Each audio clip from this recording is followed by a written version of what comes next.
Hello everyone, my name is Sammy and welcome. And today I have another different video for you guys. I know I'm doing a little bit of different things for a little while, but hey, that's cool. Just, try some new things. You never know what you might like. So I am actually trying doll customizing. I have seen these on YouTube for a long time, and I'm a pretty artistic person, I like to think. So I wanted to give it a try. So I have a Claudine Wolf doll here, and I removed her factory paint using acetone and Q-tips and tissues, and you basically just want to get all of the acetone, or all of the factory paint off. I then wiped off her face with a damp cloth and wrapped her hair up and her body to spray her with Mr. Super Clear, which is a sealant that the doll community has really liked, so I definitely used it. And now I'm using soft pastels and just starting to create the look of her face. Now, I actually had no idea, to be honest. This was my very first custom, and I had no clue what I was doing. Now, yes, I had watched a lot of videos, but it's your doll. You can create whatever you want. So, just have fun and have at it. I am basically just giving her really rosy cheeks, I guess. I was just having a grand old time just playing with the soft pastels, and I used the kneaded eraser, which is that gray blob you see me using, to touch up areas, get rid of some coloring if I didn't want it there. So it was really nice. I was having a good old time. This definitely takes a long time, definitely takes a while, and you basically want to layer everything, as in, when you are done with, layers and, as far as you can go, you want to spray it with Mr. Super Clear and then go back and do more. I basically did, probably 5 layers maybe in total, so that's progress. That is what I had so far. And, excuse the, naked doll, my apologies. I was spraying her and stuff like that. So, so here is where I tried to use paint to do the eyes. Like I said, this is my first customizing. I had no idea what I was doing, and the colored pencils just weren't working, so I used paint and got rid of all of that because it looked absolutely horrible. So we have a basic clean slate again, and I'm going to try her eyeballs again. I definitely think I did much better the next time around, but hey, you live and you learn. As you probably saw, the painted eyes were not the best, so that's okay. I'm gonna try it again.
As you can see, she has rosy everything, but honestly, I didn't mind the look. I thought it was pretty cool, and I did her eyebrows, and now I'm going to continue on the eyes.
progress at this point in time, building up the eyes a little bit more.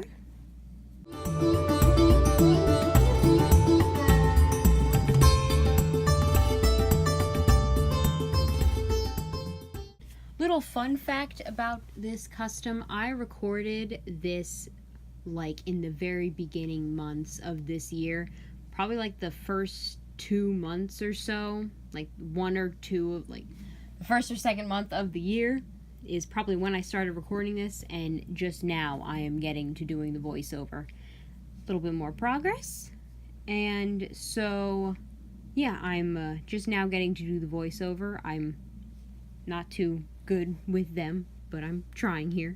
So just continuing to build up the eyes, because that was basically the part that was giving me the most trouble was the eyes, because just like in drawing and in anything else, it's hard to get the eyes even. It just, eyes are hard. And that's pretty much what they look like. A little bit more. I think I do a little bit more, and then they're pretty much done. See, a little bit more.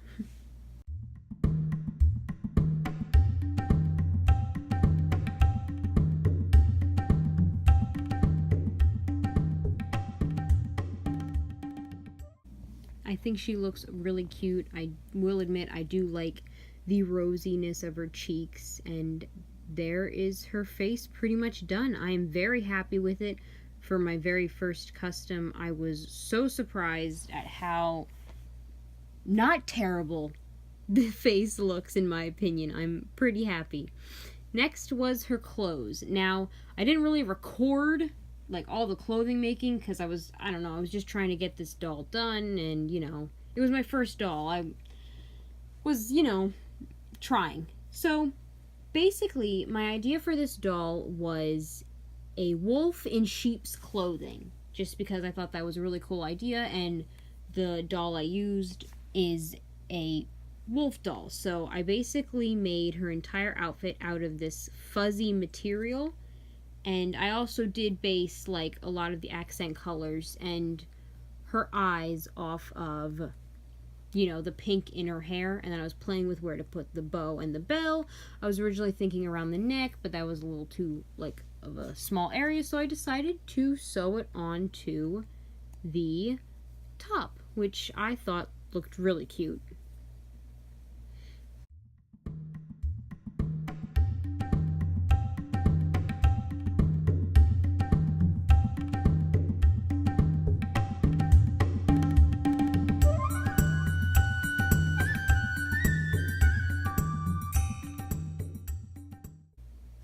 Right, and then we have the top progress. I'm really happy with it. And I did sew a snap in the back, so her clothes snap on and off. The next thing I created, which was off camera, was her ears and the horns, and I kind of just, and the little tufts of fur, I kind of just sewed them all together.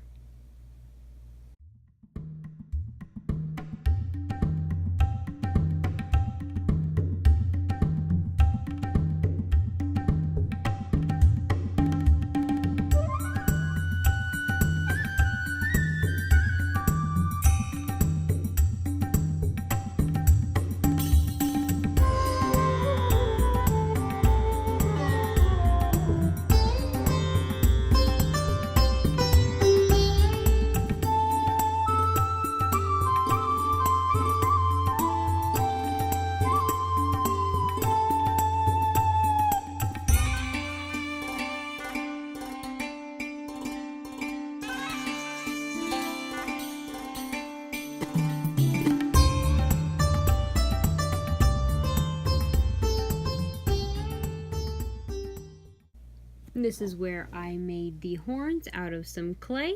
I let them dry, and then I painted them, and I kind of just glued them on to the tufts.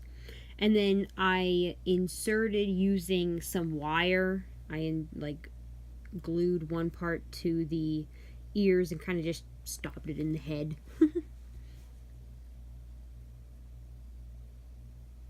Then I did make her a skirt using the same fluffy material and a bell and I used embroidery thread as the bows for the bows instead of like using ribbons because the ribbons would have been way too big most likely. So I did make her a skirt, and I also made her little leg warmers, again using the same fabric and some pink thread. And this is what she looks like finally done. I am super happy with her for her being my first custom. I think she looks really cute. I just really like the way she looks. And then here she is with the horns and the ears. And I am just super, super happy with this doll. I'm very happy with the way she looks. And this was a lot of fun. It was slightly stressful at times because, it was my first custom. I really wasn't sure what I was doing. But this was a lot of fun. I am really, really happy. And this is, the before and the after. And I am just super happy with this. So thank you so much for watching. Please make sure to like and subscribe, and I will see you all next time. Bye!